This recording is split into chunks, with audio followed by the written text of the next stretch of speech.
glory and shine and polish. We pay homage to the past. The Bombay doors open on the B-25 Panchito.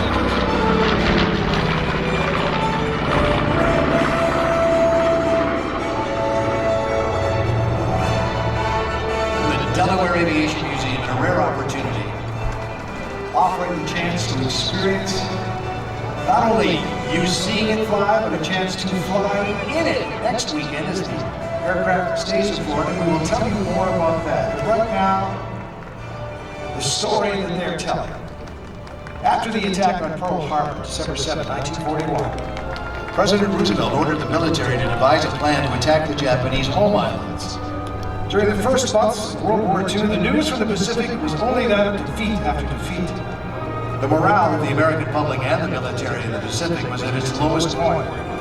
News of the fall of Bataan and the surrender of thousands of American troops dominated the news. A plan was devised to launch American B-25 bombers from the aircraft carrier and attack Tokyo and 4 other Japanese industrial centers. Lieutenant Colonel Jimmy Doolittle was tasked with planning that raid. Without knowing their target or destination, the 17th Bomb Group volunteered for this top-secret mission and began training right here in Florida at England Field.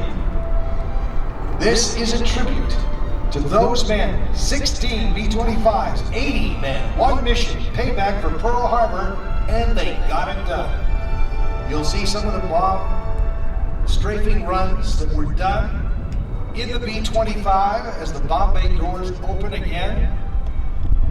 That's how it was done. The original plan was to sail to within 300 miles of Japan and launch the raid. And the task force was spotted 650 miles out. And the decision was made to launch early, knowing that the crews might not have enough fuel after bombing Japan to reach their designated refueling airfield in China. No airplanes or crew were lost as targets in or near Tokyo, and the other cities were bombed.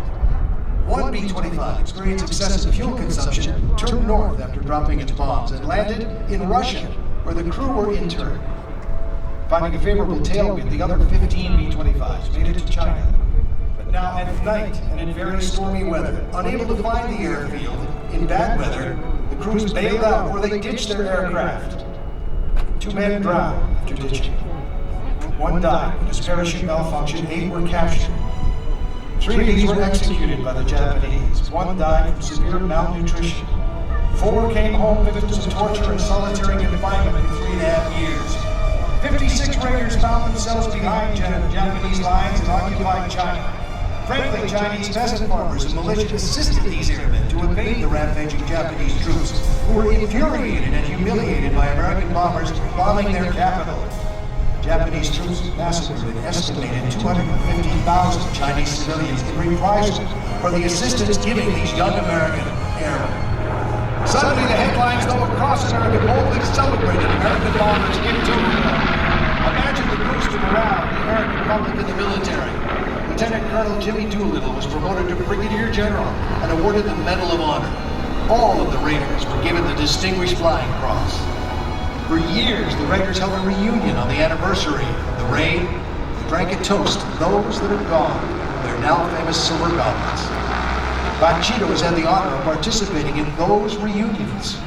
Sadly, they are all gone now, but thanks to the flight of this and commemorations of the B-25 like this one, we will never forget and they will always be remembered.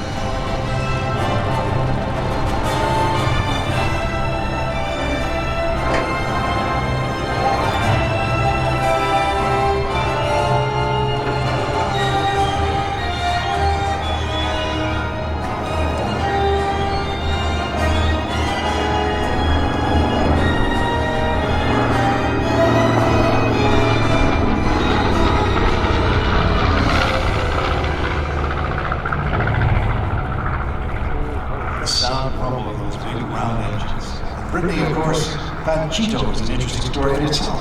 It was here that the B-25J serial number was assigned to Captain Don Sealer of the 396th Bomb Squadron.